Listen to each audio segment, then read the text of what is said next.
20 minutes. That's all Seth Newman had before the presentation that could save everything. His job, his daughter's future, the roof over their heads. 3 years of struggling as a single father. 3 years of being invisible in the corporate machine. And finally, one chance to prove his worth to the executives at Summit Ridge headquarters. Then he saw her, the silver Mercedes wrapped around the concrete barrier, metal twisted like paper, smoke pouring from the engine. Through the shattered window, a woman slumped over the steering wheel, blood streaming down her face. Seth's hand hovered over his phone call, 911, and keep driving, make the meeting, save his career. But her head moved slightly, and he knew she didn't have 20 minutes. She didn't even have 5. What Seth couldn't know, as he pulled over, was that the dying woman he was about to save would turn out to be the last person he'd ever expect, and that this single decision would cost him everything before giving him something far more valuable than he'd ever imagined. Before we jump back in, tell us where you're tuning in from, and if this story touches you, make sure you're subscribed because tomorrow, I've saved something extra special for you. Seth Newman's shirt collar felt like a noose. 20 minutes, until the presentation that would determine whether he kept his job at Thornfield Analytics or joined the ranks of the unemployed for the 4th time in 3 years. His daughter Zoe's face flashed through his mind. 8 years old, gap-toothed smile, currently at the neighbor's apartment watching morning cartoons, completely unaware that her father was one bad meeting away from losing everything. The highway stretched ahead, unusually clear for a Tuesday morning. Seth pressed the accelerator, rehearsing his pitch for the 100th time. The regional expansion model shows a 32% increase in customer retention. His voice sounded hollow, even to himself. 3 months of 70-hour weeks, compressed into a 15-minute presentation for executives who barely knew his name. His phone buzzed in the cup holder, another reminder from his boss, Gerald Hoffman. Don't be late, the VP flies out at 10. This is your shot. Seth's hands tightened on the wheel. His shot, as if 3 years of arriving early, staying late, and doing the work of 2 people while getting paid for one hadn't already been his shot. But that's how it worked when you were expendable, when every employer saw a single father on your resume and heard unreliable. The exit for Summit Ridge appeared ahead, 8 minutes away. Plenty of time. Seth allowed himself a moment of cautious optimism. Maybe today would be different. Maybe today someone would finally see him as more than just another struggling employee, barely keeping his head above water. Then he saw it. The silver Mercedes had smashed into the concrete barrier with such force that the front end had accordion folded back on itself. Steam hissed from the destroyed engine. The driver's side door hung open at an unnatural angle. Morning commuters slowed, rubbernecked, then accelerated past. Everyone had somewhere to be. Something more important than stopping. Seth's foot moved toward the brake, hesitated, then pressed down hard. The car behind him honked angrily as he pulled onto the shoulder. Through the shattered windshield, he could see her, a woman in a business suit, slumped over the deflating airbag. Blood ran down her face from a gash above her eyebrow, dripping onto the white fabric of her blouse, turning it crimson. Her head lolled to the side as Seth approached, revealing more blood. So much blood. Ma'am? Seth's voice came out steadier than he felt. Can you hear me? No response. He could see her chest rising and falling shallow, irregular breaths. Still alive, but for how long? Seth pulled out his phone with shaking hands. 911 dispatcher, calm and professional. What's your emergency? Car. Accident on Highway 47, northbound, half-mile before the Summit Ridge exit. Single vehicle. Driver unconscious. Significant head trauma. Bleeding heavily. She needs an ambulance now. Units are dispatched. Stay on the line. Are you trained in first aid? No, but Seth looked at the woman again. More blood pooled on the leather seat. She's bleeding a lot. I don't think she has time to wait. Sir, don't move her. Spinal injuries. But Seth was already moving. Years of watching medical dramas didn't make him a doctor, but he knew enough to recognize that bleeding out was a more immediate threat than a potential spinal injury. He reached through the broken window, carefully supporting her head, and felt for a pulse, weak but present. The gash above her eyebrow was deep, blood flowing freely. Seth yanked off his tie, the one he'd ironed carefully this morning, the one that was supposed to help him look professional and competent, and pressed it against the wound. The woman's eyes fluttered but didn't open. "Stay with me," Seth said, his other hand fumbling for his phone to check the time. 8:47. The presentation started at 9. Summit Ridge was 8 minutes away in normal traffic, but he'd have to leave now, this second, to make it. His phone rang. Hoffman's name flashing like an accusation. Seth stared at the screen, then at the woman whose life was literally in his hands. His thumb hovered over the answer button. Behind him, traffic continued to flow, hundreds of people passing by, all with their own important meetings and deadlines, all choosing to keep driving. The tie was already soaked through with blood. Seth grabbed his jacket from where he'd thrown it in the passenger seat and pressed that against the wound too. "Come on," he muttered. "Where's the ambulance?" His phone stopped ringing, started again immediately. Hoffman, persistent as always. The woman's eyes opened, unfocused and glazed. She tried to speak, but only a weak sound came out. Her hand moved slightly, fingers grasping at nothing. "Don't try to talk," Seth said, his voice cracking. "Help is coming. You're going to be okay." Was she? Blood had soaked through his jacket now. How much blood could a person lose before it was too late? In the distance, Seth heard sirens. 2 minutes away, maybe 3. The presentation would be starting in 13 minutes. Even if he left right now, abandoned this woman to wait alone, he'd be at least 5 minutes late. Walking in after the VP had already started would be worse than not showing up at all. The woman's eyes focused on him for just a moment, clear and desperate and so obviously terrified. Then they started to drift closed again. "No. No. No," Seth said. Louder now. "Stay awake. Look at me. What's your name?" Her lips moved. Seth leaned closer, straining to hear. "Sabrina," she whispered. "My name is Sabrina." "Okay, Sabrina. I'm Seth. You're going to be fine. The ambulance is almost here." She tried to nod, winced with pain. "Thank you for stopping." The words hit Seth like a physical blow. "Thank you for stopping." As if it was remarkable. As if everyone else hadn't just driven past a woman bleeding to death because they had somewhere more important to be. Seth's phone rang again. This time, it was a text from Hoffman. "Where are you? VP is asking about the presentation." The sirens grew louder. Seth could see the ambulance now, weaving through traffic, 30 seconds away. He looked at his phone, at the time 8:51, and at the blood covering his hands, his shirt, his jacket, at Sabrina, whose eyes were closing again despite his efforts to keep her talking. The choice had already been made.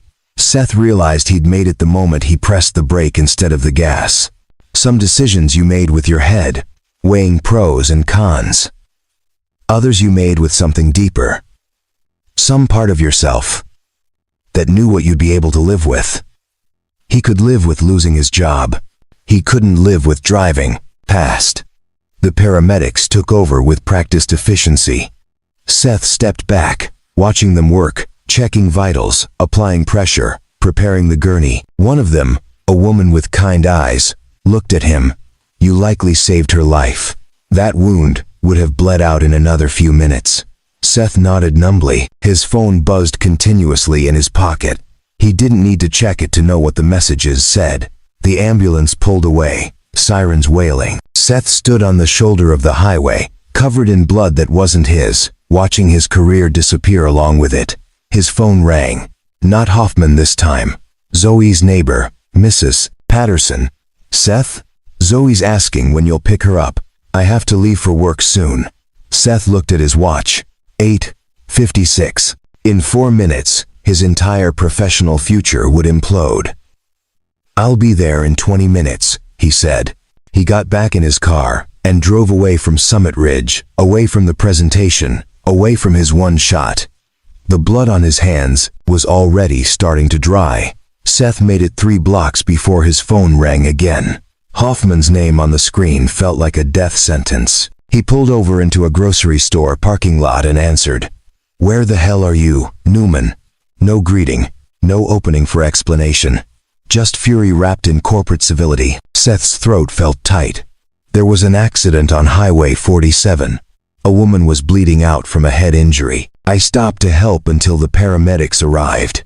Silence stretched between them, the kind that felt like falling. Then Hoffman laughed, a sound completely devoid of humor.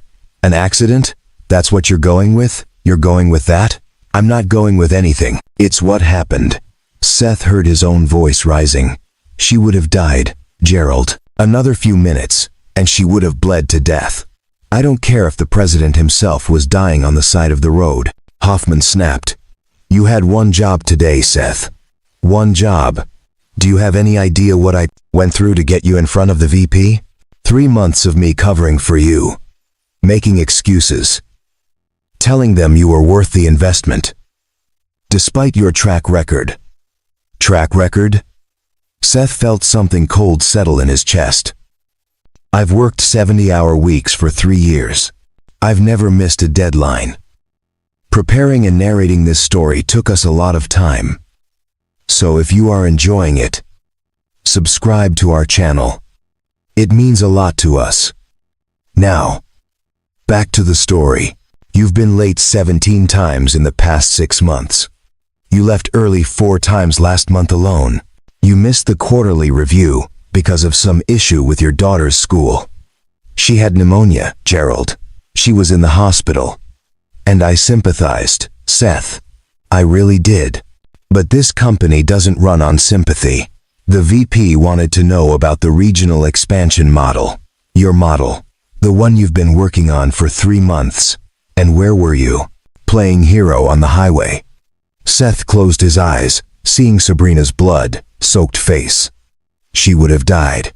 People die every day," Hoffman said, his voice going cold. "Your job died today. Security will box up your desk. Don't bother coming in." The line went dead before Seth could respond.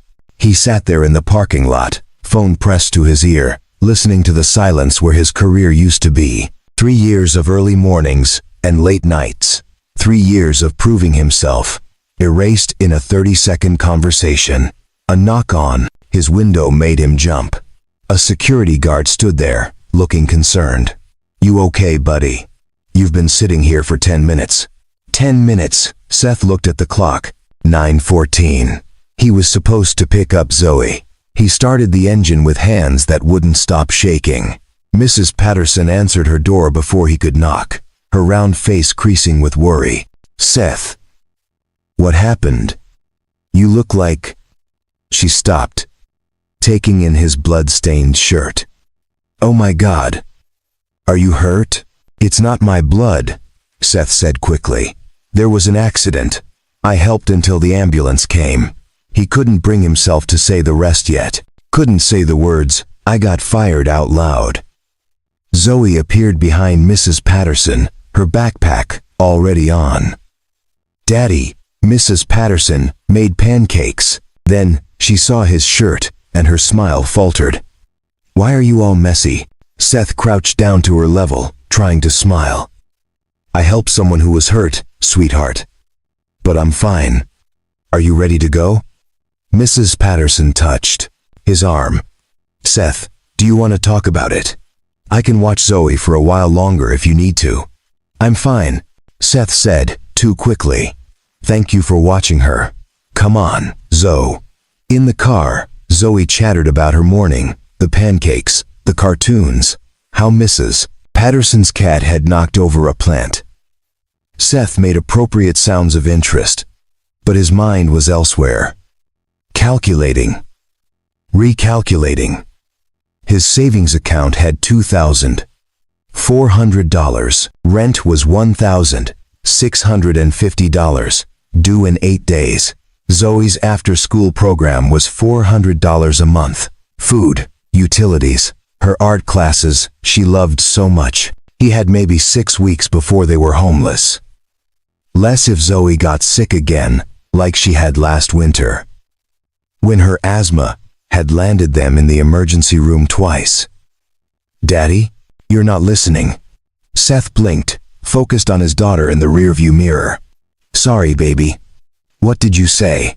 "I said Mrs. Patterson asked if you got the big job thing today. Did you?" Seth's hands tightened on the wheel. "Not exactly." "Oh." Zoe was quiet for a moment. "That's okay. You'll get the next one." The simple faith in her voice nearly broke him. At home, Seth changed into clean clothes while Zoe settled in front of her coloring books. He stared at his reflection in the bathroom mirror. 41 years old, looking older. His hair had gone gray at the temples last year. Lines around his eyes that hadn't been there before Sarah left. Sarah, who'd walked out 2 years ago with a note that said, "I can't do this anymore," and no forwarding address. Who'd signed away custody without a fight, like being Zoe's mother, had been a job she was relieved to quit. Seth's phone buzzed. An email from HR at Thornfield, official and cold. "Your employment has been terminated effective immediately. Final paycheck and information regarding Cobra Health Insurance continuation will be mailed." Cobra, the insurance that would cost more per month than his rent had been at his last apartment. The insurance he couldn't afford without a job. He opened his laptop at the kitchen table and pulled up job search sites. The same sites he'd haunted during every gap between jobs. Updated his resume, started scanning listings, data analyst positions, project manager roles, anything that matched his skills. 3 hours later, he'd applied to 22 positions. Most showed 847 applicants, or position filled, or application under review, which everyone knew meant we're never looking at this. His phone buzzed again. An unknown number. Seth almost didn't answer, but something made him pick up. "Is this Seth Newman?" A woman's voice, professional and polished. "Yes, who's calling?" "My name is Bailey Warren. I'm with Warren and Associates Legal Group." "Mr. Newman, I'm trying to locate the individual who provided assistance at an accident scene on Highway 47 this morning. Multiple witnesses and traffic camera footage indicate you may have been involved." Seth's stomach tightened. "Is Sabrina okay? The woman from the accident?" There was a brief pause. "Miss Cole is in stable condition, thanks to the immediate first aid she received. Mr.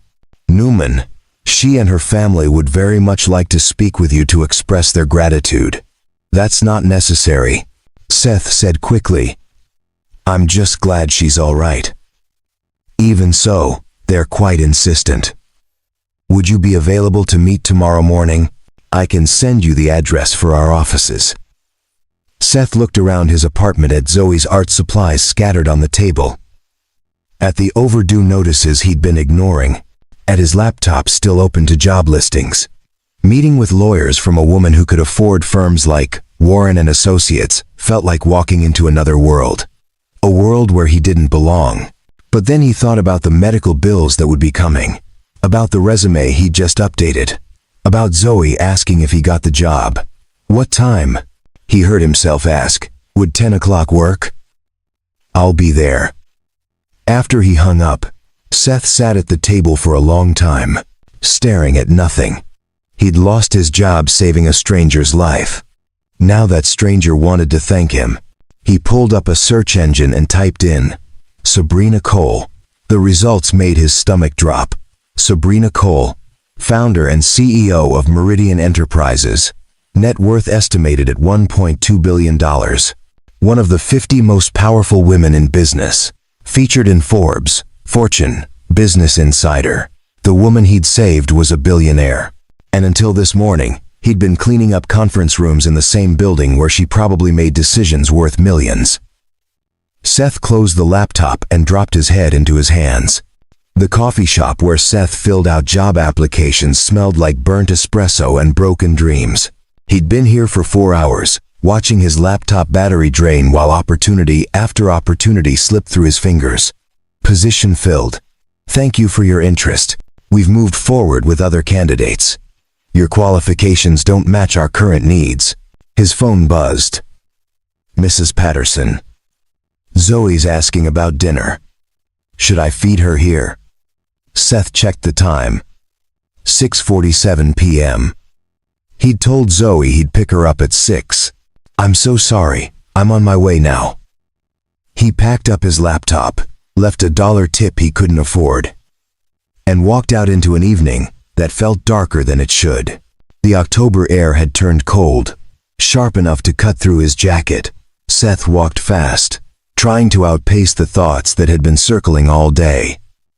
8 years ago, he'd had a plan, business degree from State University, entry-level analyst position, work his way up. Then Sarah had gotten pregnant, and the plan had accelerated marriage, apartment, preparing for fatherhood with the kind of naive optimism people had before they understood how expensive life actually was. Zoe had been born 6 weeks early, spent 2 weeks in the NICU with underdeveloped lungs. The bills had started then and never really stopped. Asthma medications, nebulizer treatments, emergency room visits every time she caught a cold that turned into something worse. Then Sarah had left, and Seth had discovered that doing it alone meant choosing between being a good father and being a good employee. You couldn't do both, not when your daughter's school called at 2 p.m. because she was having an asthma attack, not when daycare cost more than rent, not when every employer saw your situation and calculated your value accordingly. Mrs. Patterson met him at the door, Zoe already in her coat. I fed her some chicken nuggets. I hope that's okay. That's perfect. Thank you. Seth's throat felt tight. I'm sorry I'm late. I was job hunting. Mrs. Patterson finished. Her eyes were kind but tired. She'd been helping watch Zoe for 2 years, refusing payment beyond the occasional grocery run. Seth, I wanted to talk to you about that. Seth's stomach dropped. If it's too much, I understand. I can look into after-school programs or... It's not that. Mrs. Patterson glanced back at Zoe, who was absorbed in a cartoon. She lowered her voice. My daughter in Florida has been asking me to move down there, be closer to the grandkids. I've been putting it off, but Seth, I'm 73. I can't keep doing this forever. The world tilted slightly. When? End of the month, maybe sooner. I'm so sorry. I know the timing is terrible. Terrible didn't begin to cover it. Mrs. Patterson charged nothing. The cheapest after-school program Seth had found was $400 a month, and most had wait lists. I understand, he said, because what else could he say? Thank you for everything you've done. In the car, Zoe was quiet. Too quiet. Seth glanced at her in the rearview mirror. You okay, sweetheart? Mrs. Patterson is moving away. I know. But we'll figure it out. Like we figured out when Mom left? The question hit like a fist. Seth pulled over, turned to face his daughter.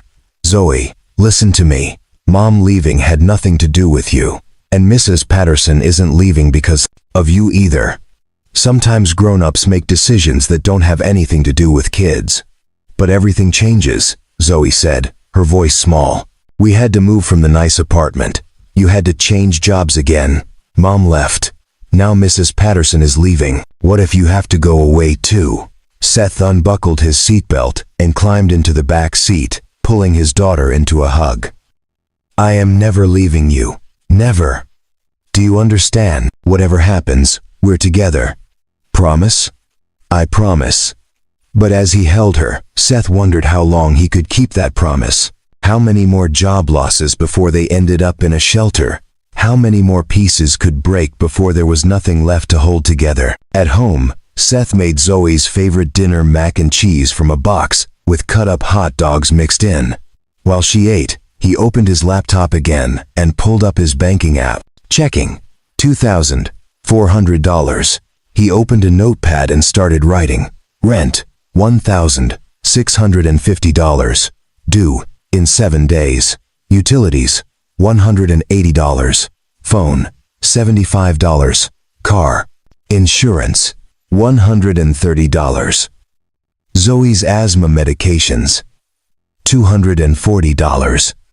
Insurance. Lapsed with job. After school care. $400. Starting next month when Mrs. Patterson leaves. Food, $300 minimum. Total monthly, $2,975. He had enough for rent this month. That would leave $750 for everything else. The medications alone would take a third of that. He could skip the car insurance payment, risk it for a month. Cut the phone down to bare minimum. But the after-school care, he couldn't leave an 8-year-old alone after school. And if he didn't have after-school care, he couldn't take a job. Seth closed the laptop and dropped his head into his hands. The math didn't work. It hadn't worked for 3 years, and he'd been juggling, borrowing from one month to pay for the next, always one crisis away from complete collapse. "Daddy?" Zoe stood in the doorway to the kitchen, her empty bowl in hand. "Why are you crying?" He hadn't realized he was. Seth wiped at his eyes quickly. "I'm fine, baby. Just tired." "Is it because you lost your job?" He looked at her, this small person who saw everything. "How did you know?" "You always cry a little when you lose a job." "It's okay. You'll find another one." The simple faith in her voice broke something in him. Seth pulled her close, holding on like she was the only solid thing in a tilting world. "Yeah," he managed. "I will." That night, after Zoe was asleep, Seth's laptop pinged with a new email. The sender was listed as Warren and Associates Legal Group. "Mr. Newman, confirming our appointment tomorrow at 10 a.m. Please find attached directions to our offices on the 42nd floor of Meridian Tower downtown. Looking forward to meeting you, Bailey Warren, senior partner." Seth clicked the attachment. Meridian Tower. He knew the building, 60 stories of glass and steel. The kind of place where the lobby probably cost more than his entire apartment complex. He pulled up Google and searched Meridian Tower, just out of curiosity. The building wasn't just impressive, it was the headquarters of Meridian Enterprises. Sabrina Cole's company, the woman he'd saved, owned the entire building. Seth looked around his apartment.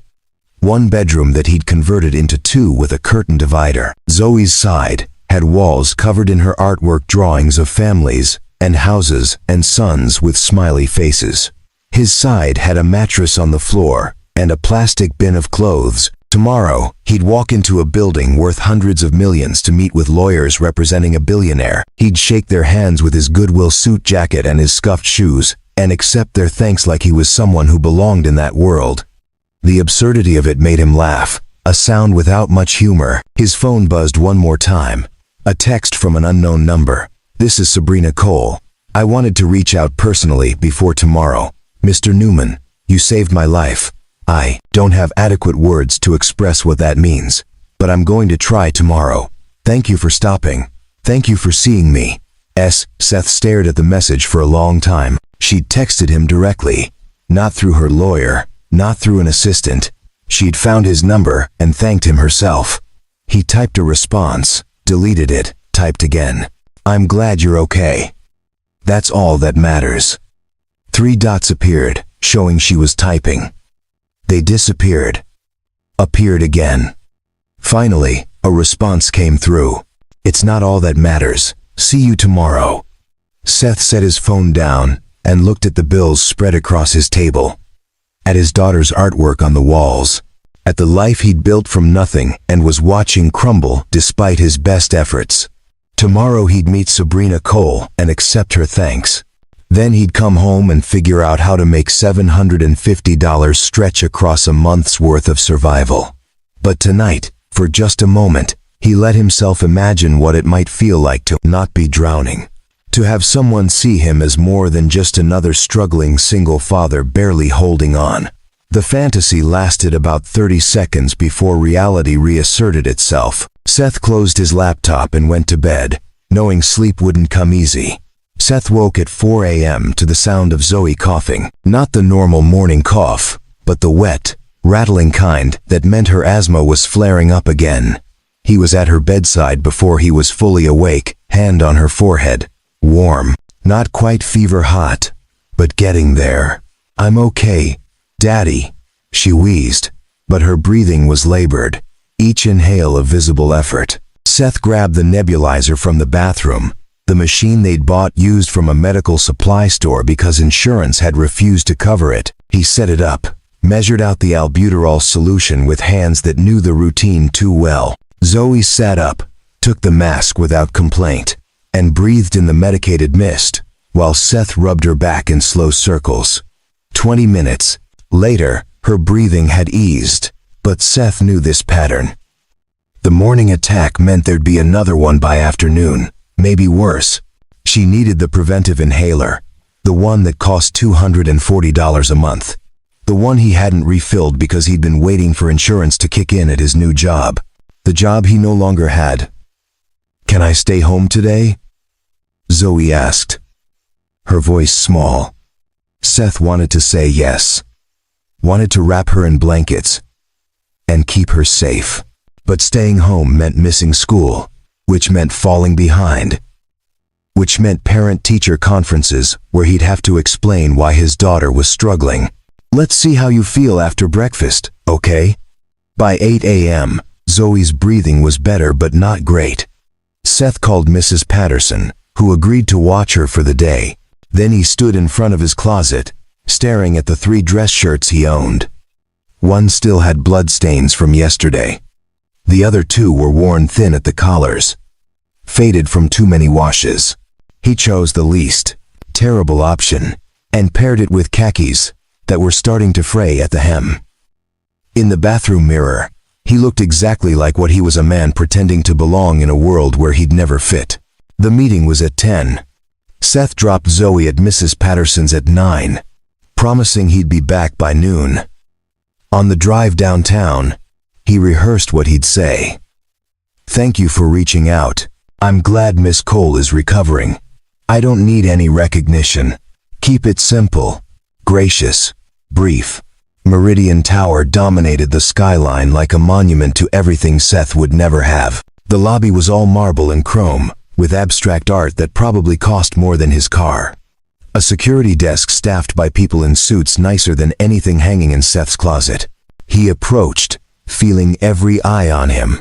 "Seth Newman, I have a meeting with Bailey Warren at Warren and Associates." The guard checked his computer, nodded once. 42nd floor, elevators on your right." No questions, no judgment in his expression, just smooth, professional courtesy. Seth felt like an imposter. The elevator was mirrored on 3 sides, forcing Seth to confront his reflection from every angle. His shirt collar was crooked. He fixed it, then noticed a loose thread on his sleeve. He tucked it under, but that made the cuff bunch awkwardly. By the time the elevator doors opened on the 42nd floor, he'd given up trying to look like he belonged. The reception area was designed to intimidate floor-to-ceiling windows, overlooking the city. Furniture that was clearly expensive. Paintings that might have been originals. A receptionist sat behind a curved glass desk, her makeup perfect, her smile professional. "Mr. Newman for Miss Warren," Seth said, and his voice came out rougher than intended. "Of course, she's expecting you, right this way." The hallway was lined with photos of the firm's partners' confident faces in expensive frames. The receptionist stopped at a corner office and knocked. "Come in," called a woman's voice. Bailey Warren stood as Seth entered.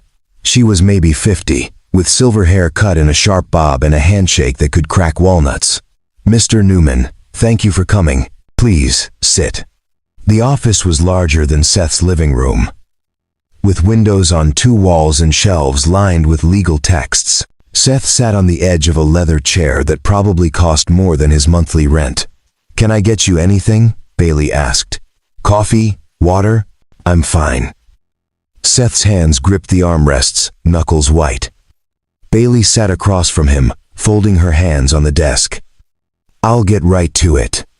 Miss Cole would like to meet with you personally, but first, she wanted me to speak with you about the circumstances of yesterday's incident." Seth nodded, unsure where this was going. "You lost your job," Bailey said. "It wasn't a question. Your employer terminated you for missing an important presentation in order to render aid at the accident scene." Seth's jaw tightened. "How do you know that?" "Miss Cole asked me to look into the situation. She wanted to understand the full context of what happened." Bailey pulled a folder from her desk drawer. "What I found concerns her deeply, Mr. Newman." The folder sat between them like a accusation. Seth stared at it, feeling something cold settle in his chest. You investigated me. Miss Cole wanted to know who saved her life, Bailey said, her voice careful. And what we found was a man who sacrificed his career to do so. A man who is now facing significant financial hardship because of that choice. Seth stood abruptly. I didn't do it for recognition or compensation. I did it because someone needed help. Please sit down, Bailey said, but Seth was already moving toward the door. Thank Miss Cole for her concern, but I'm fine. I don't need charity from wealthy people who feel guilty. Mr. Newman, your daughter needs her asthma medication. Seth froze, hand on the doorknob. Bailey continued, her voice gentle now. Zoe, 8 years old, diagnosed with persistent asthma at age 4. She requires daily preventive medication that costs $240 per month out of pocket. You haven't filled her prescription in 6 weeks because you're waiting for insurance that no longer exists. Seth turned slowly. You had no right to look into my family. You're correct. And if you want to walk out that door right now, you can. But Miss Cole asked me to extend an invitation for you to meet with her this afternoon at 2 p.m. Whether or not you accept, she's arranged for a prescription to be filled and delivered to your address today. The medication your daughter needs. I can't accept that. Yes, you can, Bailey said firmly. A man who stops to save a stranger's life doesn't need to prove his integrity by letting his daughter suffer. Pride and principles are luxuries, Mr. Newman. Your daughter's health isn't. The words hit like a slap. Seth stood there, torn between anger at being investigated and the desperate knowledge that Bailey was right. Zoe needed that medication. He'd been lying to himself that he could wait, that her asthma was manageable without it. Why does she want to meet me? Seth asked finally. Because you saved her life, Bailey said simply. And because she believes you deserve better than what you've gotten. Will you meet with her? Seth looked out the window at the city spreading below. Somewhere out there. Zoe was at Mrs. Patterson's apartment, probably watching cartoons, breathing easier after this morning's treatment but vulnerable to the next attack. Somewhere out there was a pharmacy that would deliver medication he desperately needed and couldn't afford. Where? He asked. Bailey smiled. Her office. Here in Meridian Tower, 58th floor, 2 p.m. I'll have reception expecting you. Seth nodded, not trusting his voice.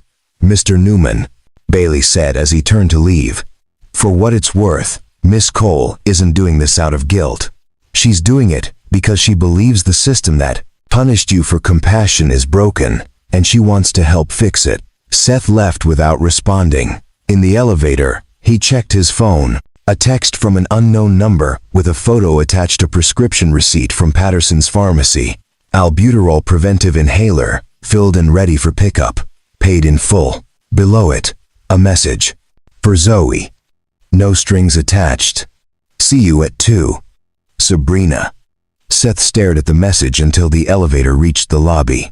Then he walked out into the morning sunlight, bought a coffee he couldn't afford from the shop next door, and sat on a bench trying to process what had just happened. Someone had investigated his entire life, knew about his job losses, his struggles, his daughter's medical needs. It should have felt invasive, violating even, but instead, Seth felt something he hadn't experienced in years. Seen, someone had actually looked at his situation and understood it wasn't failure, it was survival. Someone had seen past the surface to recognize that every late arrival and early departure represented a choice between being a good employee and being a good father. His phone buzzed. Mrs. Patterson, Zoe's asking when you'll pick her up. She's doing okay, but I think she'd be more comfortable at home. Seth checked the time. 11:15. He had almost 3 hours until the meeting with Sabrina Cole. I'll be there in 20 minutes, he texted back. At Patterson's pharmacy, the prescription was waiting exactly as promised. The pharmacist handed it over without asking for payment, just a sympathetic smile. Someone really cares about your little girl. Seth held the paper bag like it contained gold. In a way, it did. It contained air, breathing, nights without emergency room visits. It contained the ability to be a father, instead of a helpless observer of his daughter's suffering. He picked up Zoe from Mrs. Patterson's, got her settled at home with her coloring books and the new medication.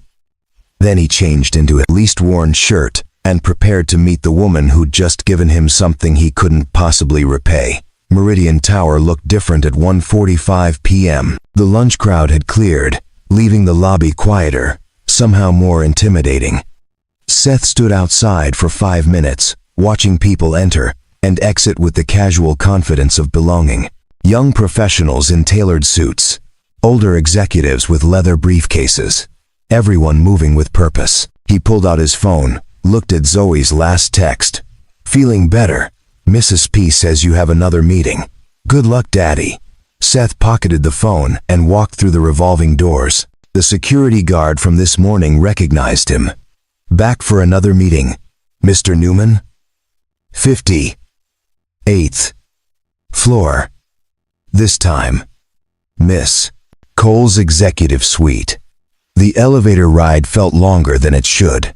Seth watched the numbers climb 30, 40, 50, each floor another level away from the world he knew. At 58, the doors opened onto something that looked more like a luxury hotel than an office. The reception area had windows on 3 sides, offering a panoramic view of the city. Real artwork hung on the walls, not prints, but actual paintings with visible brushstrokes. The furniture was all clean lines and expensive materials. A receptionist sat behind a desk that probably cost more than Seth's car. "Mr. Newman," she said, smiling warmly, "Miss Cole is expecting you. Would you like anything to drink? Water? Coffee? Tea?" Water would be great. His throat felt like sandpaper. She poured water from a glass pitcher with cucumber slices floating in it, handed him a crystal glass. "Right this way." The hallway to Sabrina's office was lined with photographs, Meridian construction projects, ribbon-cutting ceremonies, awards presentations. In several photos, Seth recognized Sabrina Cole. Younger in some, always composed, always in control. The receptionist stopped at a set of double doors. "Go ahead in." Seth knocked, heard a voice call, "Come in," and entered. The office was absurd, easily 1,000 square feet, with windows on 2 walls offering views that made his breath catch. A sitting area with couches that could seat 8 people. A desk the size of a small car. Abstract sculptures on pedestals. But Seth barely noticed the luxury because his attention locked on the woman standing by the windows. Sabrina Cole turned to face him. In the accident, covered in blood, she'd been terrifying in her vulnerability. Now, in a charcoal suit with her dark hair pulled back, she radiated power, but it was her eyes that caught him, sharp and assessing, but also tired. This was someone who carried weight. "Mr. Newman," she said, crossing the room with her hand extended. "Thank you for coming." Her handshake was firm but brief. Up close, Seth could see the bandage above her eyebrow, where his tie had pressed against the wound. A reminder that this powerful woman had been dying on the side of a highway 24 hours ago. "Miss Cole," Seth managed, "I'm glad you're recovering. Please, sit." She gestured to the sitting area. Seth sat on the edge of a couch that probably cost more than 6 months of his rent. Sabrina sat across from him, her posture perfect. For a moment, neither spoke. Then Sabrina leaned forward slightly. "I wanted to meet you in person to say something that can't be adequately expressed over email or through lawyers. You saved my life yesterday, Mr. Newman. While other people drove past, you stopped. You held pressure on my wound until the paramedics arrived. According to the emergency room doctor, I would have lost consciousness within 3 minutes and bled out within 8. You gave me back my life." Seth shifted uncomfortably. "Anyone would have done the same thing." "That's factually incorrect," Sabrina said, something sharp in her voice now. "Traffic camera footage shows 11 cars past the accident before you stopped. 11 people who decided their morning was more important. You didn't. You stopped, provided aid, and you did it knowing you'd lose your job. Seth looked away. You talked to Bailey Warren. I did. And Mr. Newman. Seth, I need you to understand something. She stood, walked to the windows. I built this company from nothing, started with a $50,000 loan and a business plan no one believed in. 20 years later, I employ 4,000 people. I've made money, created jobs, told myself that what I was doing mattered. She turned back to face him. Yesterday, I almost died because I was distracted on my phone, checking emails about a merger that suddenly seems monumentally unimportant, and the person who saved me lost everything. His job, his insurance, his financial security, because the system I participated in building, the corporate culture that prioritizes productivity over humanity, punished him for being a decent human being. Seth's hands tightened on his knees. You didn't fire me. My boss did. Your boss works in this industry, this culture, the culture that says reliability matters more than compassion. That being on time for a meeting is more important than stopping for someone bleeding out on the highway. She returned to her chair. I can't change what happened, but I can try to make it right. Seth felt something cold in his chest. What are you offering? Sabrina pulled a folder from the side table, slid it across to him. Bailey compiled this. I want you to look at it. Seth opened the folder. Inside was information about his life, laid out in neat bullet points like evidence. Seth Newman, age 41. Daughter Zoe, age 8. Chronic asthma requiring daily medication and regular monitoring. Wife Sarah, left 2 years ago, current location unknown. Employment history. 6 jobs in 3 years. Most recent termination. Yesterday, for rendering medical aid instead of attending scheduled meeting. Financial snapshot, $2,400 in savings. Rent $1,650, due in 6 days. Monthly medications for daughter, $240, without insurance. After school care, $400 starting next month. Current financial trajectory, eviction in 6 to 8 weeks. Seth's vision blurred. Seeing it written out like that, clinical and precise, made it real in a way it hadn't been before. Why did you need to know all this? Because I wanted to understand who you are, Sabrina said. What I found was a man with a business degree who should be in management but has been stuck in entry-level positions because every employer sees single father with sick daughter and hears liability. A man who's been doing everything right and getting punished for it. Seth closed the folder, unable to look at it anymore. What do you want from me? I want to offer you a job. Seth's head snapped up. Sabrina continued. Operations Director for Meridian's new Community Outreach Division. We're launching an initiative to support working families, provide resources for single parents, create a model for corporate responsibility. Starting salary $95,000 per year, full benefits, including comprehensive health insurance for you and Zoe. Effective immediately. The numbers didn't make sense. Seth had never made more than $48,000 in his life. Why would you do this? Because you're qualified. Bachelor's degree in business management. 8 years of experience in operations and analytics.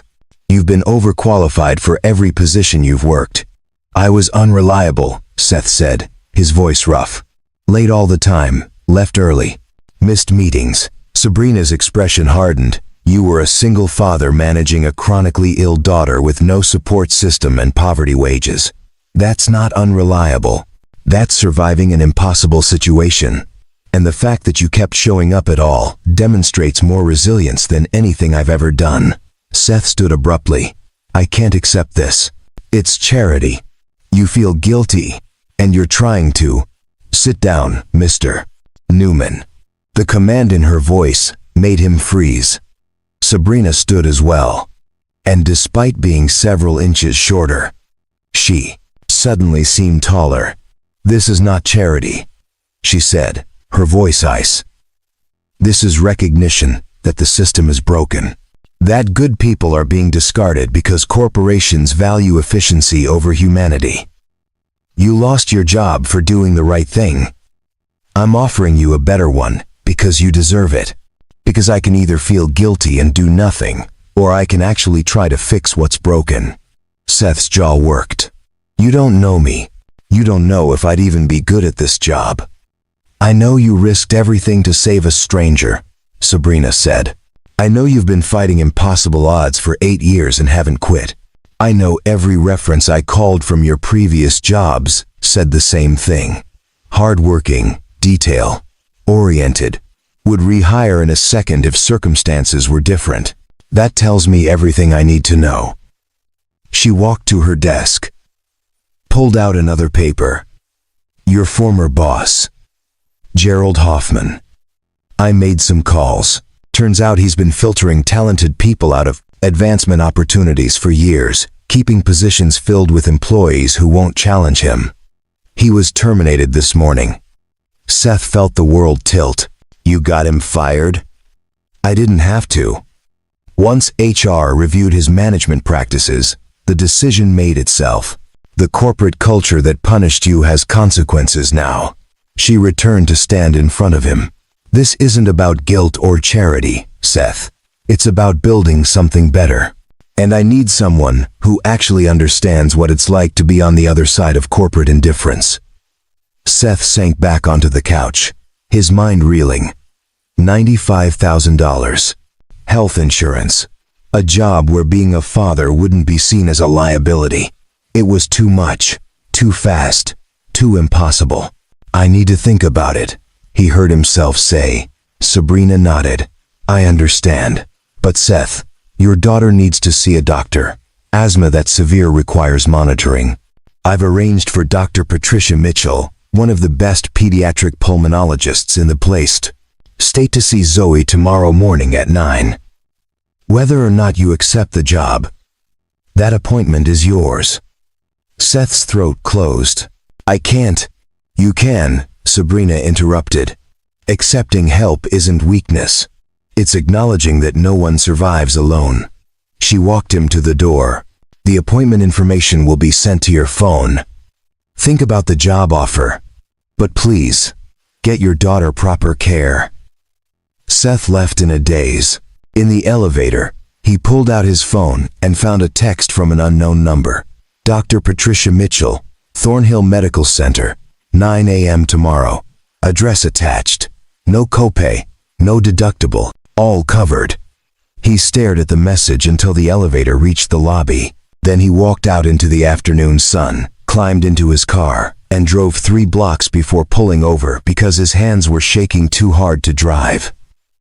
Someone had seen him. Really seen him, not as a liability or a charity case, but as someone with value. Seth dropped his forehead against the steering wheel, and for the first time in 3 years, let himself cry. Seth sat in his parked car for 20 minutes, trying to compose himself enough to drive. His phone kept buzzing. Mrs. Patterson checking in, a reminder about bills, a notification that his car insurance would lapse in 3 days. The real world pressing back in, demanding attention. He drove home on autopilot, his mind circling the same impossible thought. $95,000 a year. He'd spent 8 years, never making more than $48,000. The jump felt impossible, like someone had made a calculation error. At home, Zoe was at the kitchen table with her art supplies spread everywhere. Daddy, look what I made. She held up a drawing of 2 figures, one tall, one small, holding hands under a rainbow. It's us, and we're happy. Seth pulled her into a hug, holding on longer than necessary. It's beautiful, sweetheart. Mrs. Patterson said you had an important meeting. Did it go good? It went well. Seth corrected, automatically. And yeah, it was interesting. Are you going to get a new job? Such a simple question. Such an impossible answer. Maybe. We'll see. That night, after Zoe was asleep, Seth pulled out his laptop and did what he always did when something seemed too good to be true. He researched. Sabrina Cole had a Wikipedia page. Born in poverty, mother died when she was 12, raised by a grandmother who cleaned houses, worked her way through community college, then state university, started Meridian Enterprises at 23 with a small business loan, grew it into $1 billion company over 2 decades. The articles called her brilliant, ruthless, demanding, but they also mentioned her philanthropy scholarship funds for low-income students, grants for small businesses, investments in affordable housing. She'd built an empire, but she'd done it while trying to pull others up with her. Seth closed the laptop. 11 p.m. He should sleep, but his mind wouldn't stop. His phone rang. Unknown number. Seth almost didn't answer, but something made him pick up. Seth. It's Sabrina. I hope I'm not calling too late. Seth sat up straighter, as if she could see him through the phone. No, I was awake. I wanted to follow up on today. I realize I came on strong, and I apologize if I made you uncomfortable. You offered me a job that pays twice what I've ever made. Uncomfortable doesn't quite cover it. A pause. Then Sabrina said, "Can I be completely honest with you? Please." Yesterday, when I woke up in the hospital, the first thing I thought about was a conference call I'd missed. A $1 billion deal that suddenly seemed meaningless. Then they told me someone had saved my life, and that person had lost his job doing it. And I realized that everything I'd built, the company, the success, the reputation, all of it, was predicated on a system that throws away people like you. She took a breath. I don't sleep well anymore, Seth. Haven't for years. Too much to do, too many people depending on me. But last night, I slept 8 hours straight. First time in a decade, because I'd spent the day trying to fix something that was broken. Does that make sense? I think so. This isn't about charity. It's about me recognizing that I've been part of a problem and wanting to be part of the solution. You're not a project or a feel-good story. You're someone who should have had opportunities years ago and didn't, because the system is rigged against people in your situation. Seth gripped the phone. I don't know if I can do this job. I've never managed anything bigger than a data entry team. Then you'll learn. I'll make sure you have support, training, resources. But Seth, I didn't get where I am by playing it safe. I took risks on people who were hungry and smart and willing to work. You're all three. My daughter needs me. The job has flexible hours. Work from home when you need to. Bring Zoe to the office if necessary. We'll make it work. Seth closed his eyes. Why me? You could hire someone with experience. Someone who wouldn't need training. Because experience doesn't mean empathy. I need someone who understands what it's like to choose between medicine and rent. Someone who knows what it means to be invisible to the system. That's not something I can hire from a resume. Silence stretched between them. Then Seth said, Zoe had an asthma attack this morning. Bad one. If I'd had the preventive medication you sent, it might not have happened. I'm sorry. Don't be sorry. Just understand that when you're offering me this job, you're not just changing my life. You're changing hers too. And if I fail, if I can't do what you need me to do, it's not just me who pays the price. You won't fail, Sabrina said with absolute certainty. Because I won't let you. After they hung up, Seth sat in the dark for a long time. Then he opened his laptop and pulled up his bank account one more time. $2,400. Rent due in 5 days. 6 weeks until complete financial collapse. He opened a new email and typed, Miss Cole, I accept the position. When do I start? Seth Newman. The response came within 2 minutes. Monday, 9 a.m. HR. We'll have everything ready. And Seth. Thank you. This is going to be good. S.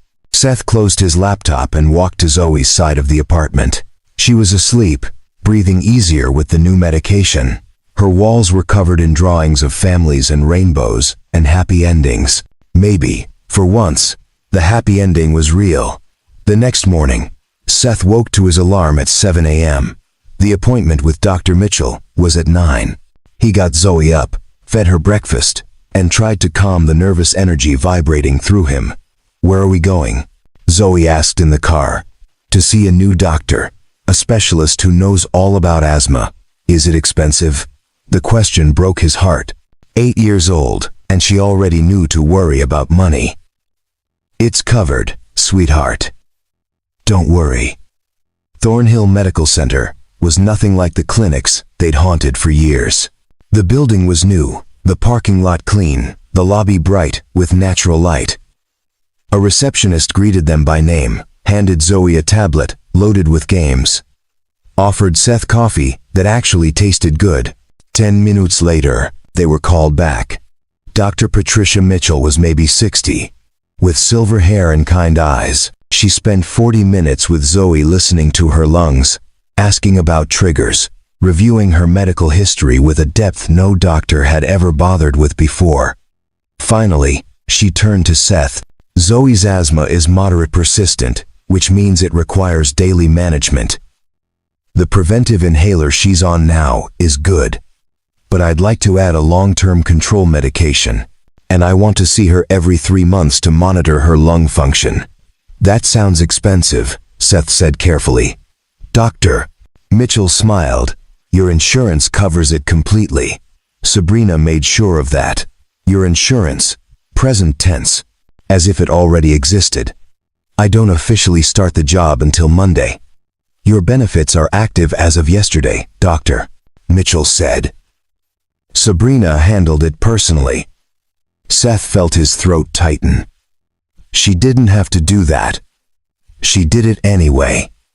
"Doctor." Mitchell handed him 3 prescriptions. "Fill these today. The pharmacy downstairs is in network. No copay. And Seth, your daughter is going to be fine. With proper management, kids with asthma live completely normal lives." Normal lives. The words felt foreign. In the pharmacy, waiting for the prescriptions, Zoe looked up at him. "Daddy, are you crying again?" Seth wiped at his eyes. "Happy tears this time, baby." "Because of the new doctor? Because things are going to get better?" Zoe considered this. "Is it because of the lady you helped?" Smart kid. "Yeah. Partly. Mrs. Patterson says, when you help people, good things come back to you." Seth pulled her close. "Mrs. Patterson is very wise." That evening, Seth's phone rang. Sabrina again. "How was the appointment?" "Life-changing," Seth said honestly. "Thank you, doesn't feel like enough." "Then don't thank me. Just show up Monday ready to work. We've got a lot to do." "I will." "Sabrina, why are you doing this? Really?"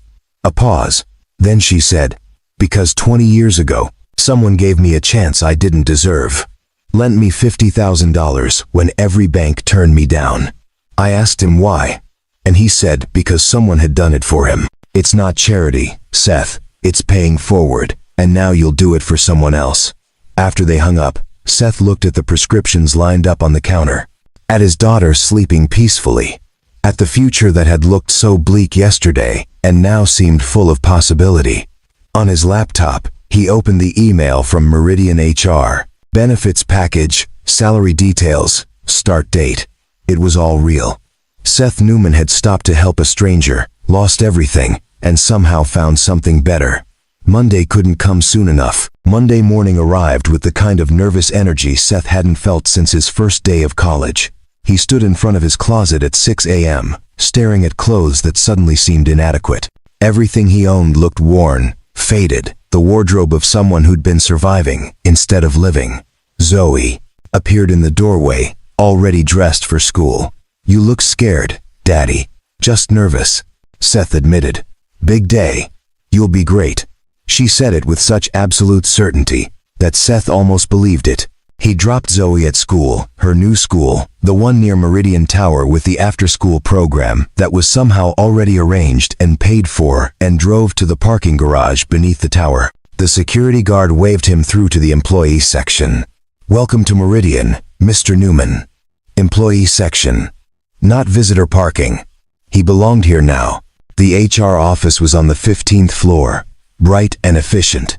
A woman named Kendall Myers greeted him with a warm smile and a folder thick with paperwork. "We'll get you all set up. Badge, parking pass, benefits enrollment, direct deposit. Should take about an hour." The benefits package made Seth's eyes water. Health insurance with 0 deductible. Vision and dental included.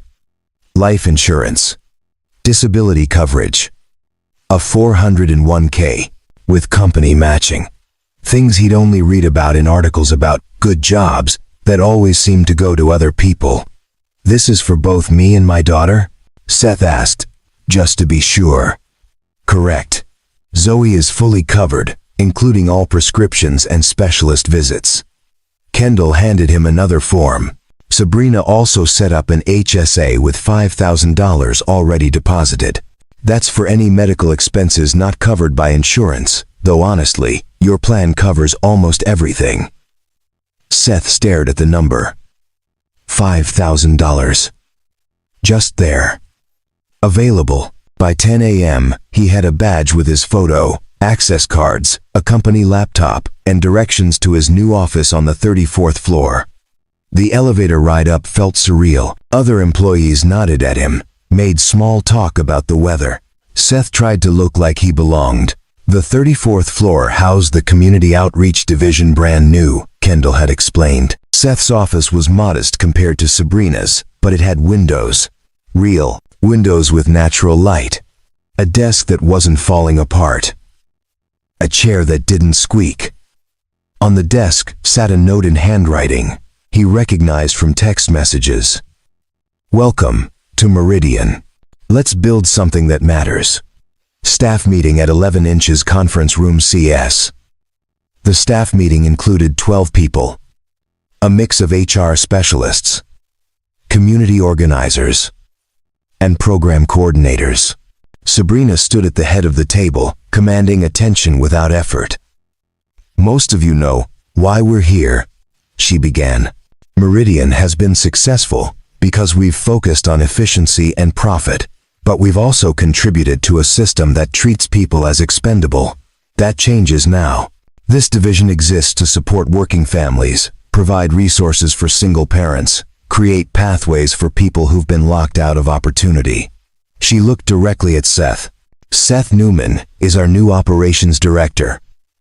He brings first-hand experience with the exact challenges we're trying to address. His perspective will be invaluable as we build this program." After the meeting, a woman approached Seth. "Fiona Brooks, head of program development. I'm excited to work with you. We need someone who actually understands what families are dealing with." "I'm not sure what I'm supposed to do yet," Seth admitted. Fiona smiled. "None of us are. That's the exciting part. We get to figure it out together." The first week passed in a blur of meetings and planning sessions. Seth discovered that his years of juggling impossible schedules had given him skills he didn't know he had: logistics, coordination, resource allocation, crisis management. Things he'd been doing for himself and Zoe translated directly to program development. By Friday, he'd helped design a pilot program for emergency childcare subsidies. By the end of the second week, they'd launched a resource center for employees facing financial hardship. Small steps, but real ones. Zoe thrived with the stability. Her asthma attacks decreased with proper medication and regular monitoring. She made friends at the new after-school program, came home with stories about art projects and playground games. The fear that had lived in her eyes, the constant worry about money and moving, and whether they'd be okay, gradually faded. 3 weeks into the job, Sabrina called Seth to her office. "How are you settling in?" "Good. Really good. The team is incredible. They say the same about you." Sabrina handed him a document. "I want your opinion on this proposal. We're considering partnering with the city to provide job training for unemployed parents. What do you think?" Seth read through it carefully. The proposal was solid, but something nagged at him. "Can I be honest?" "Always. Job training is important, but it doesn't address the immediate crisis. When I was unemployed, I didn't need classes on resume writing. I needed to feed my daughter. This program wouldn't have helped me in the moment I needed it most. Sabrina leaned back in her chair. What would have helped? Emergency funds, direct financial assistance to cover rent, and food, while people look for work. Job training is long-term investment, but people need short-term survival first. That's expensive. So is the cost of families becoming homeless. Seth felt his confidence growing. If we're serious about helping, we need to meet people where they are, not where we wish they were. Sabrina was quiet for a moment. Then she smiled. This is exactly why I hired you. Draft a proposal for an emergency assistance fund. Present it to the board next month. Seth left her office feeling something he hadn't experienced in years.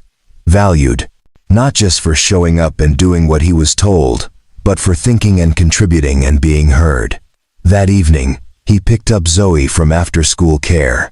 She ran to him with a drawing. Look!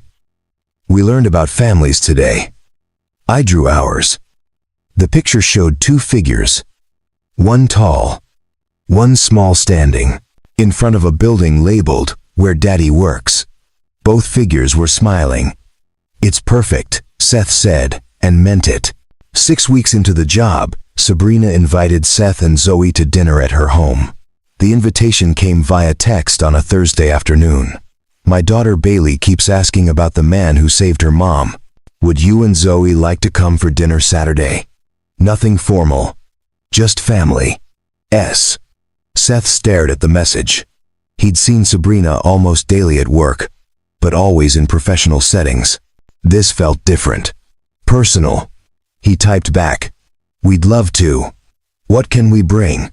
The response was immediate. "Just yourselves. 6 p.m. Address below." Saturday evening, Seth drove to an address in Maple Heights, an older neighborhood with tree-lined streets and historic homes. He'd expected something massive and intimidating. Instead, Sabrina's house was a restored Victorian beautiful but not ostentatious, with a porch swing and flower boxes in the windows. Before Seth could knock, the door flew open. A girl about Zoe's age stood there, dark curls bouncing. "You're Mr. Newman. And you must be Zoe. I'm Bailey. Come in. Come in." The interior was warm and lived in. Family photos on the walls, books stacked on tables, a cat sleeping on the couch. It looked like a home, not a showcase. Sabrina appeared from the kitchen, wearing jeans and a sweater. Seth had never seen her in casual clothes. She looked younger, more relaxed. "Welcome. I hope you're hungry. I made way too much food." Bailey grabbed Zoe's hand. "Want to see my room? I have a dinosaur collection." The girls disappeared upstairs, leaving Seth and Sabrina alone. "Thank you for coming," Sabrina said. "Bailey's been asking for weeks. She wanted to meet the man who helped her mom. I'm glad she's doing well." They moved to the kitchen, where something smelled incredible. Sabrina stirred a pot on the stove. "I should confess, I'm not a great cook. This is mostly takeout from the Cas, Italian place down the street, transferred to my own pots to look impressive." Seth laughed, surprised by her honesty. "Your secret is safe with me." Over dinner, which was delicious regardless of its source, Seth watched Sabrina with her daughter. The powerful CEO disappeared, replaced by a mother who listened patiently to stories about school and friends and a science project on volcanoes. Bailey was smart and funny, with her mother's sharp eyes and quick mind. "Mr. Newman saved your life?" Bailey asked her mother. "He did. I was scared and hurt, and he stopped to help when other people didn't." Bailey looked at Seth with serious eyes. "Thank you for saving my mom. I don't know what I'd do without her." Seth's throat tightened. "I'm glad I was there." After dinner, the girls went back upstairs to play. Sabrina poured wine, led Seth to the living room. "Can I ask you something personal?" Seth said. "Of course. Why do you live here?" "I expected something bigger. More, what a billionaire's home should look like." Sabrina smiled. I grew up in a house smaller than this, with my grandmother and 3 cousins. When I made money, I bought the biggest house I could find. Spent a year feeling isolated and miserable. This house reminded me of where I came from. It felt like home. She curled into the corner of the couch. Money doesn't change who you are fundamentally, Seth. It just amplifies it. If you're generous, you become more generous. If you're lonely, you become more lonely. I had to figure out who I wanted to be. Who did you decide to be? Someone who remembered where she came from. Who didn't forget what it felt like to count pennies and skip meals. She looked at him. What about you? What kind of person are you? Seth considered the question. Honestly, I'm still figuring that out. For years, I've just been in survival mode. Being a father, keeping Zoe alive. Trying not to drown. I never had space to think about who I was beyond that. And now I'm starting to see that maybe I'm more than just a guy barely holding on. Maybe I actually have something to contribute. Sabrina's expression softened. You always did. The world just didn't give you room to show it. They talked for hours. About building the outreach program. About the challenges of balancing work and parenthood. About the guilt that came with having resources when so many didn't. Seth found himself sharing things he'd never told anyone, the fear that Zoe would grow up resenting him, the shame of losing jobs, the nights he'd cried in the bathroom so his daughter wouldn't hear. Sabrina listened without judgment, shared her own struggles. The venture capitalist who'd told her she'd never succeed because she was a woman. The years of working 18-hour days to prove herself. The loneliness of being at the top with no one who understood. I almost gave up once, she admitted. 10 years ago, when Bailey was little. The business was struggling. I was exhausted, and Bailey asked why I was never home. I came this close to selling everything and walking away. What stopped you? My grandmother. She'd raised me after my mother died, worked as a housekeeper for 30 years. On her deathbed, she told me not to waste the opportunities she'd sacrificed to give me. So I kept going, built the company into something bigger. But I also made sure I was there for Bailey. Some nights I'd work from her bedroom floor while she slept, just so she knew I was present. Seth understood that completely. I used to bring work to Zoe's hospital room during her asthma episodes, type emails on my phone while she slept. We do what we have to, Sabrina said. But it shouldn't be that hard. That's why this program matters, so other parents don't have to choose. Later, when Seth and Zoe were leaving, Bailey hugged Zoe goodbye like they'd been friends for years. Can we do this again? Definitely, Sabrina said. She looked at Seth. If that's okay with you? More than okay. In the car, Zoe chattered about Bailey's dinosaur collection and the cat and how nice the house was. Seth drove home feeling something he hadn't felt in years, connection, not just professional respect, but genuine friendship with someone who understood the weight of responsibility. His phone buzzed at a red light. Sabrina, thank you for tonight. Bailey hasn't stopped talking about how cool Zoe is. We should make this a regular thing. Seth smiled and typed back one-handed. Name the date.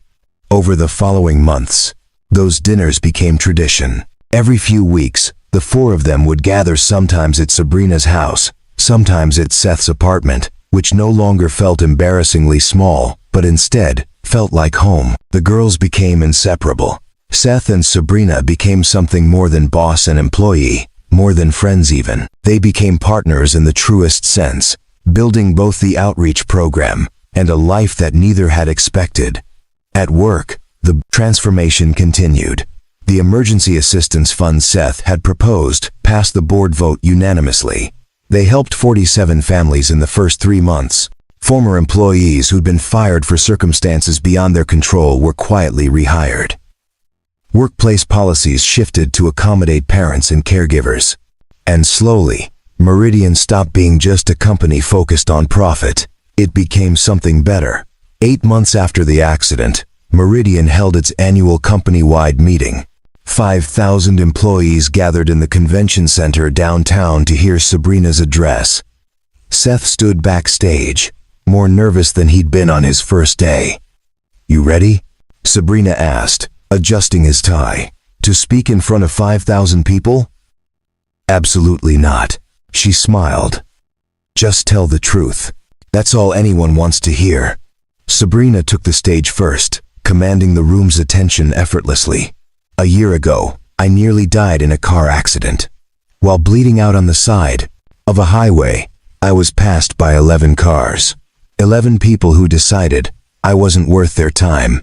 Then a man named Seth Newman stopped." She gestured for Seth to join her. His legs felt unsteady as he walked into the spotlight. Seth was on his way to a crucial presentation. Missing it meant losing his job. He stopped anyway. "He saved my life, and for that, he was fired. When I learned this, I realized something had to change. The corporate culture that punished compassion needed to be rebuilt." She turned to Seth. "Tell them what we've built." Seth stepped up to the microphone, looking out at thousands of faces. 8 months ago, I was unemployed and about to lose my apartment. I'd spent years being told I was unreliable, expendable, not worth investing in.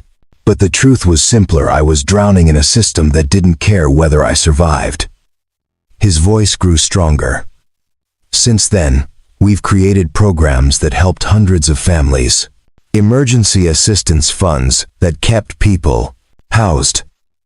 Child care subsidies that let parents work without panic. Flexible policies that treat employees like humans instead of machines. This isn't charity. It's recognizing that when we support each other, everyone succeeds." The applause started small, then built until the entire room was standing. After the presentation, employees approached Seth with their own stories. A single mother who'd used the emergency fund to pay for car repairs so she could keep her job. A father whose flexible schedule let him care for his aging parent. A woman who'd been on the verge of quitting but stayed because Meridian finally saw her as a whole person, not just a worker. That evening, Sabrina invited Seth and Zoe to dinner again. But this time, when they arrived, she had something to say. They sat on her porch as the girls played in the backyard. Sabrina's hands wrapped around a wine glass, her expression thoughtful.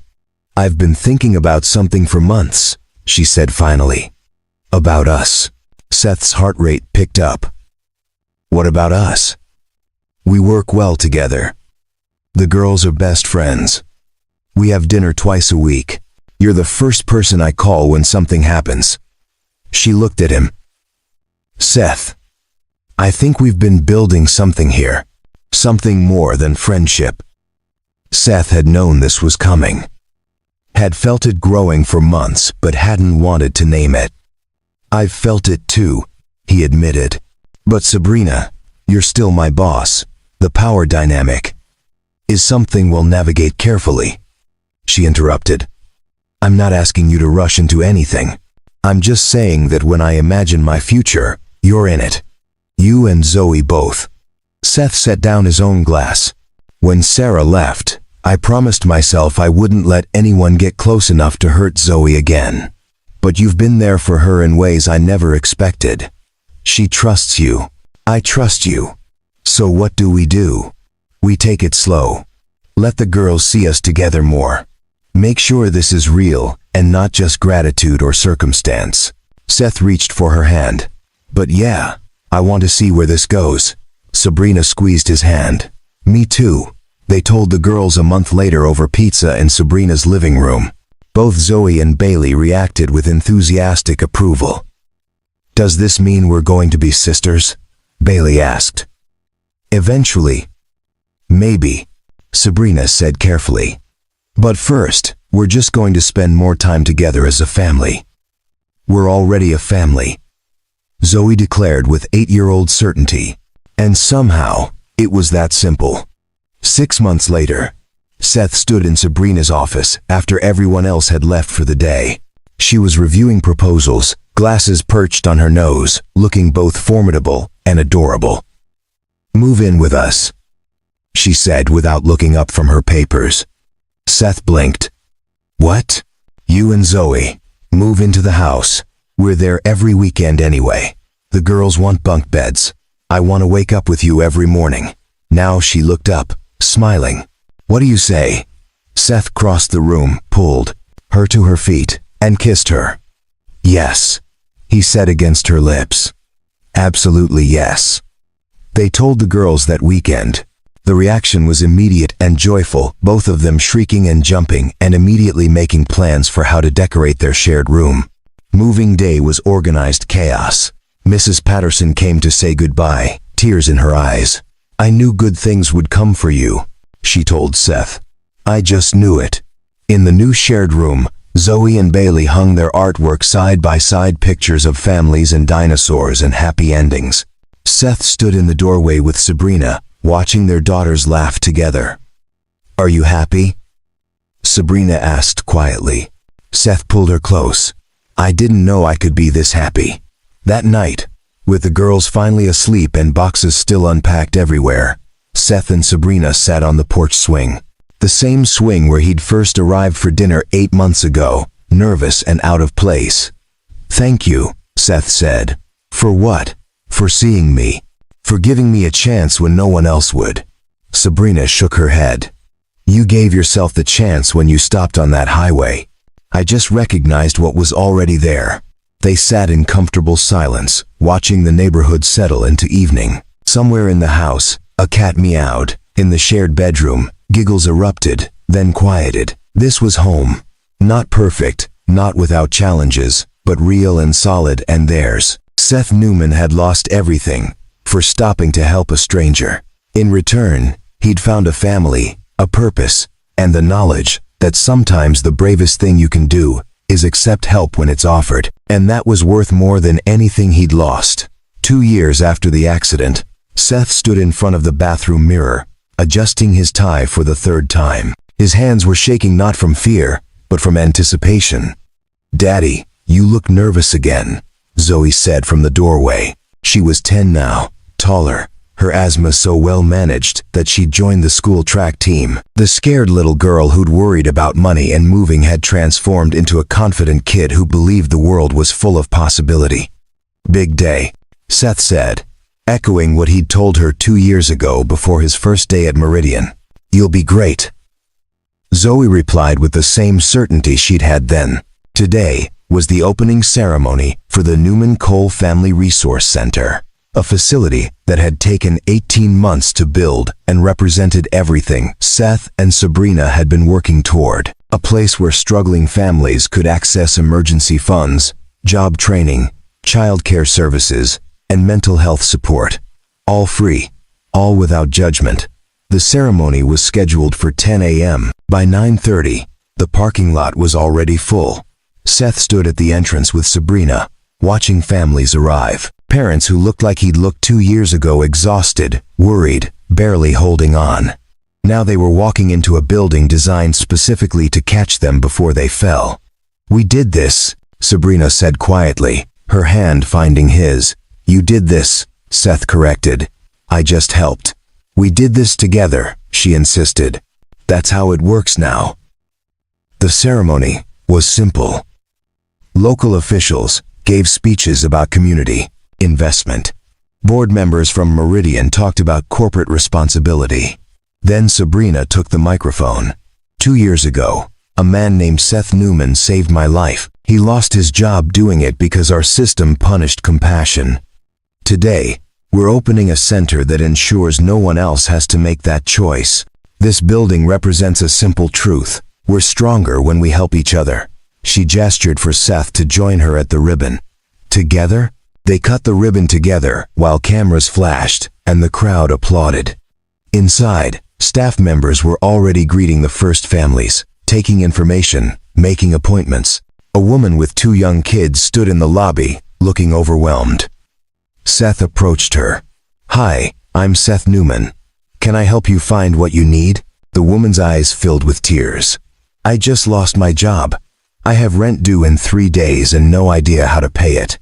Someone told me you might be able to help. Seth walked her to the emergency assistance desk, stayed, while the counselor worked through her situation.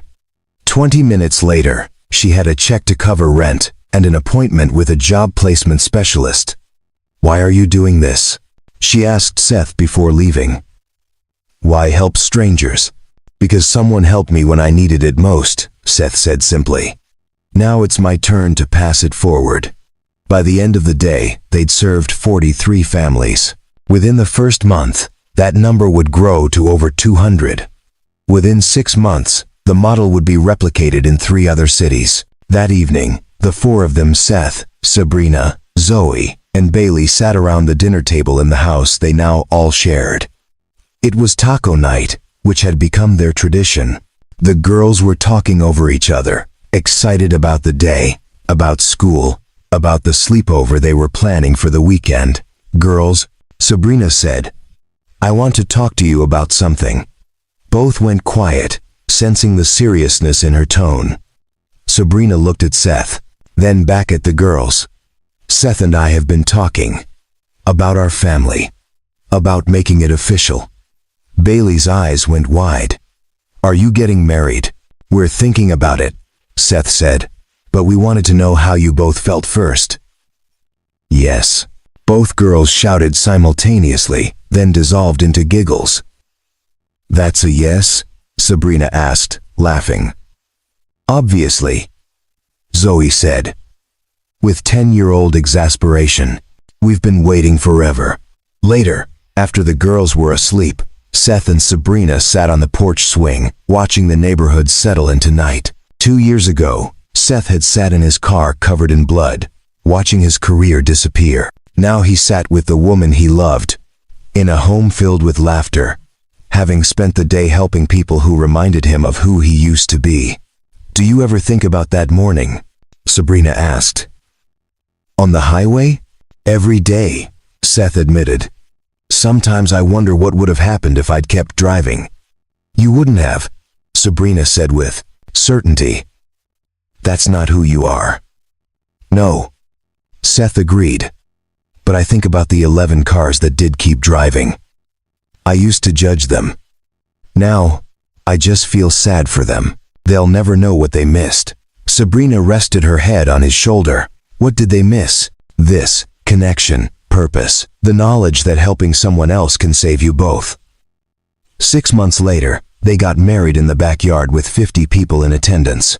Zoe and Bailey served as joint maids of honor, wearing matching dresses they'd picked out together. Mrs. Patterson flew in from Florida, crying through the entire ceremony. The Meridian team filled half the seats, celebrating not just a wedding, but the proof that good things could happen to good people. During the reception, Bailey asked Seth to tell the story again. The story of how he'd met their mom. Seth pulled both girls close. "I was on my way to a meeting. I saw an accident. Your mom was hurt, and I stopped to help. And you lost your job," Zoe added. She'd heard this story dozens of times. "I did. But then your mom offered me a better one. And then we became friends. And then we fell in love. And then we became a family. The best kind of family," Bailey said. "The kind where everyone helps each other." Later, in the quiet moments before sleep, Sabrina asked Seth the question she'd asked before. "Are you happy?" Seth thought about the scared, desperate man he'd been. About the years of feeling invisible and worthless. About the moment he'd chosen to stop instead of drive past. About everything that had come after the job, the program, the family, the purpose. "I'm more than happy," he said. "I'm home." And that was the truth. Seth Newman had been drowning, and someone had thrown him a lifeline. But more than that, he'd learned that accepting help wasn't weakness, it was the bravest thing he'd ever done. That being seen, truly seen, was worth more than pride or independence. The accident had cost him everything, but in losing everything, he'd found what actually mattered: connection, purpose, love, and the knowledge that his life had value beyond what any job title could provide. Sabrina had saved him by offering opportunity. But he'd saved himself by having the courage to accept it. That was the real story. The one worth telling. The one they'd spend the rest of their lives proving to other families who needed to hear it. You're not alone. You matter. Help is not weakness. And sometimes the worst moment of your life is actually the beginning of your best one. That truth was worth everything Seth had lost, and more than everything he'd gained. It was worth stopping for. Up next, you've got 2 more standout stories right on your screen. If this one hit the mark, you won't want to pass these up. Just click and check them out. And don't forget to subscribe and turn on the notification bell so you don't miss any upload from us.